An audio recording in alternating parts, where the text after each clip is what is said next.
Hello, I'm Cam. Welcome to my channel. Today we're going to talk about 10 ways of making money with childcare. Now you may think childcare is childcare, same thing. It's not. There's many different ways of doing it. You have your traditional or conventional ways, and you have your unconventional ways of getting it done. But here is going to be a list of 10 ways to do it, not in any particular order. And so I'm going to start off with my first two. One is babysitting in your own home, and two is babysitting in someone else's home, like the child that you're providing service to in their home. So there are some pros and cons with these, there's many different scenarios that one will be better than the other as far as providing childcare in your own home. Of course, you would have to be presentable, clean, and all that stuff, and that could be exhausting. Trying to do that all the time if you're not necessarily a squeaky clean person, and trying to uphold those standards because you're watching someone else's kid. You want to have a clean house. You want to make sure that everything's orderly, and so that when that child comes, they have their own space and they don't mix their mess with your mess and things like that. There is a good reason to have childcare in your home. There, in your home, you can get stuff done. You can take naps. You're in the comfort of your own home. So as soon as that child is picked up, you're home. You can go pass out or do whatever you need to do in your own home. You can have your kids, and you could just get a lot more stuff done if you're in your own home. Now, providing childcare at someone else's home, for the most part, you just show up. You have that benefit of the kid being in their own space. They know the rules of their own house. They have like their own routine going on. So you're just kind of letting them do their own thing pretty much, and in the comfort of their own home. Some drawbacks or some cons to that is that home may not be as clean as you want it to, or as comfortable as you would like it to be. So now you're spending hours with this kid, and that home could also not be as strict as far as rules and things like that.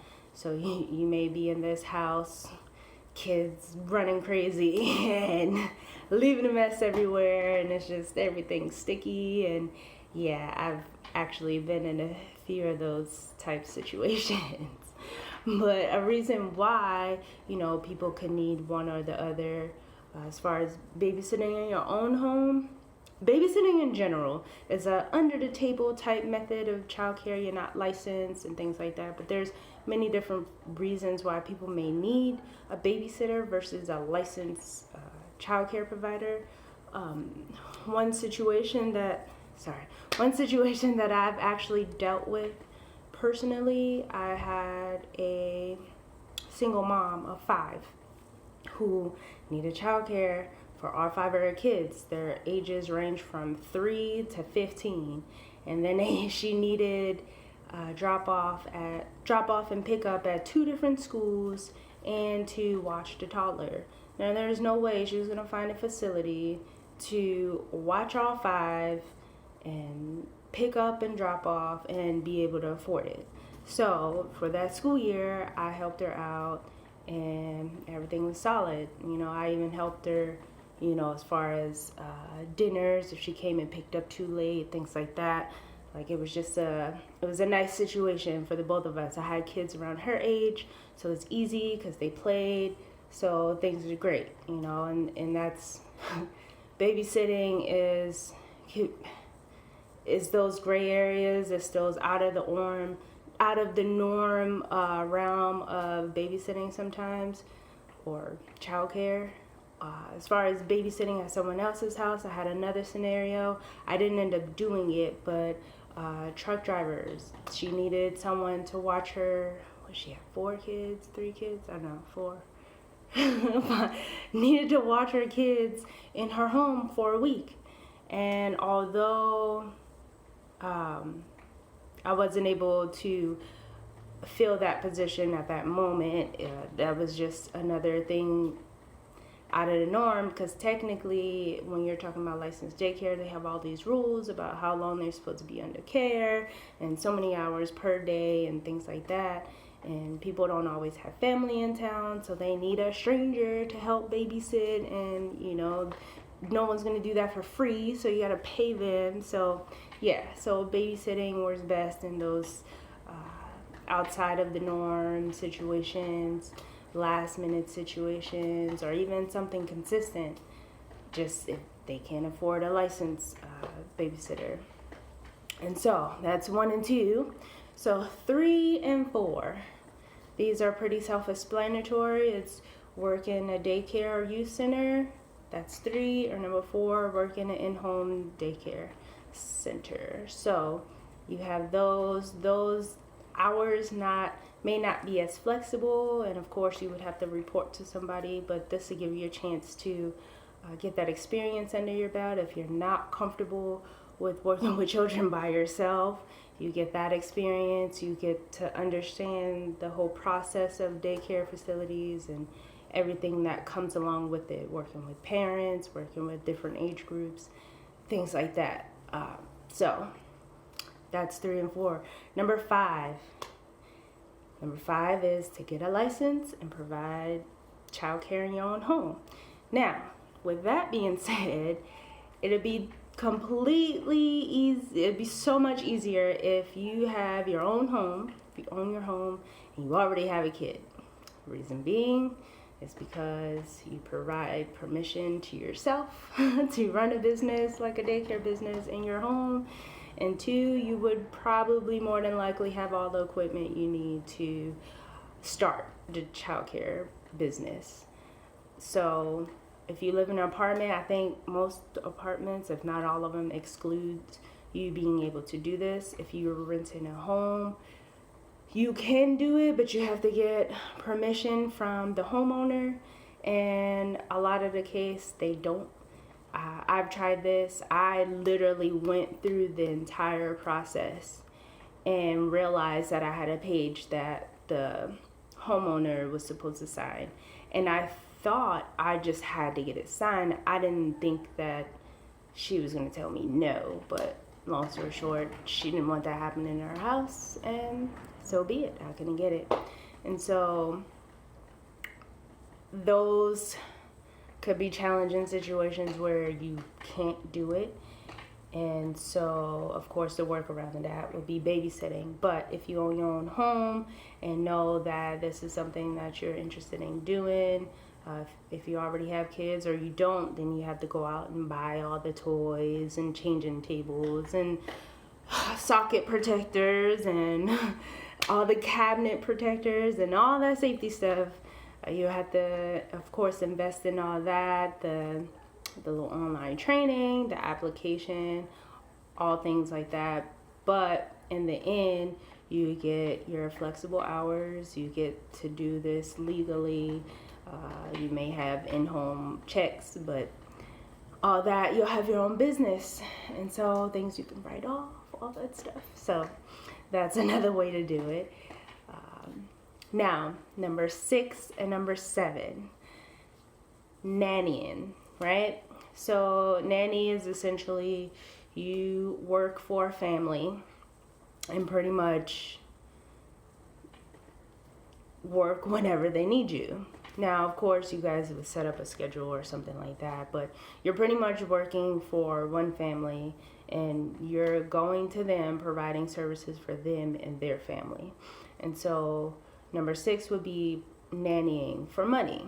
So the services that you provide for this family, pick up, drop off at school, activities, dinner, whatever they need for their family that you guys worked out, and they compensate you for money.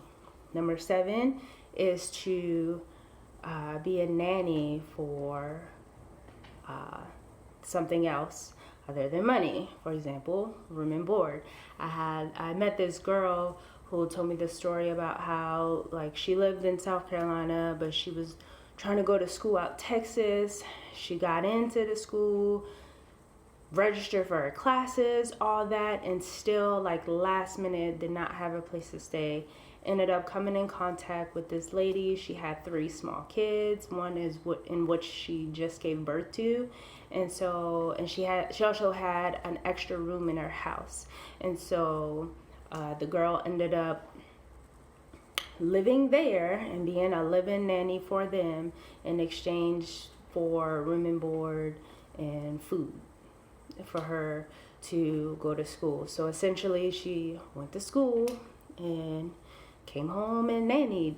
And so there's that side. So it doesn't necessarily have to be monetary. It can be other things that you could need, whatever you and the family decide on as far as scheduling and as far as compensation. All right, moving on to number 8. Babysitting strangers' kids. Sounds crazy, right? So when you live in like a high populated, high tourist area, you get, and you go on those babysitting websites, you get stuff like, hey, I'm coming in town for a conference for the week. I need childcare for between these hours, Monday through Friday. There's all kinds of situations. People coming here on vacation, having to bring their kids, and then they wanted to go out on a date night or something. And so there's all these wild situations that you could run into. But essentially, people coming into the city, into town, needing childcare for whatever reasons, vacation or work. And so with that, then you would either have the choice to decide to watch them in their hotel room, or have them come to your house, or you bring the kid to your house and watch them in your own home. I would just say there's a genuine need for babysitters for those situations, but to just be safe. When you're dealing with a hotel and you're watching, you have to be aware of the type of kid that you're watching and the fact that you're in a hotel. So if that kid is like running amok and breaking stuff, and now that puts you in a situation where you could be charged, and they don't quite know what happened, or so I would say possibly get like a video or a nanny cam for that situation, just to do things that keep you guys safe. Meet out in public or something at a destination before just showing up in their hotel room and surprise, they don't have a kid and they want to, so anything crazy like that could possibly happen. But just keep in mind safety for you as well as the kid and the family, and legal reasons and possibly expensive reasons for you to keep things safe. Number 9 is childcare in a fitness center or hospital. So I used to be in the Air Force, and one of the programs that they had was in a hospital. They had volunteer opportunities. I think they had like 2 workers in there, but they had volunteer opportunities to come and watch kids. They had a room set up like a daycare, and people could drop off their kids for like a 2-hour limit to go to their appointment, so that they didn't have to take their kids with them to their appointment. Of course, there was always special circumstances, like where you had people that had to do a bunch of labs and x-rays and a whole bunch of tests. So of course, under that situation, yeah, they could leave their kid there longer, but the 2-hour limit window was so that people wouldn't go off and go eat lunch and go hang out with their friends. And no, you're leaving your kid there for your appointments only. And so that's what that was set up for. And so you could do something like that. And then they also had this program for the fitness centers too, the gym. And so if you live near a fitness center or hospital, or they had a room or had these services there, you could help out with that and help out with people going to go work out or go to doctor's appointments. And now we get to number 10. Number 10 is my favorite. So this is specialized daycares or specialized babysitting. And what that means is to set up like give your parents a break. I don't know if you ever heard of the give your parents a break night or something that your school offered, or local YMCA or local child daycare, and it'd be anywhere between 2 and like 5 hours where you can drop your kids off no matter what age or regardless, leave them there for the amount of time, and then you come pick them up.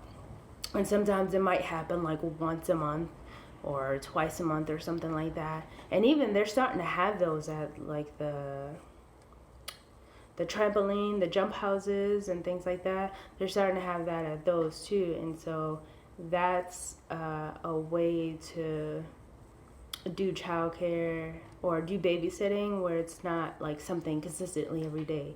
You could do this maybe like twice a month and set up like a movie night where you make special popcorn or something and watch a movie that just came out on video or something like that. Or you could do a bake night where you teach the kids how to bake, you know, whatever, bake special snacks or cookies or desserts or something. Or you could have like a cooking night where you cook dinner or arts and crafts or something like that.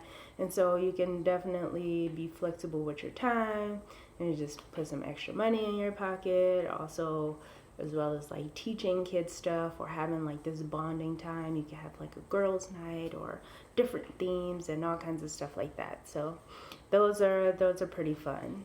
And so that right there is your 10 ways that you can make money in childcare. So you have your babysitting in home or outside the home. You have your option to work in a daycare facility or home daycare facility. You could also get a license and have it in your own home. You can nanny outside, or nanny either for money or for other things like room and board.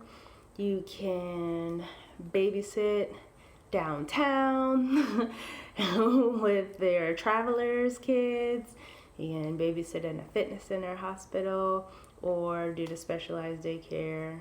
And that could go either in their home or your own home. Set that up and have fun with kids that way. And so, there you have it. I hope this was useful for you. And I hope this helps you go out and make some money and provide service to your local community who really needs this service. And so be safe, and I will see you next time. Goodbye.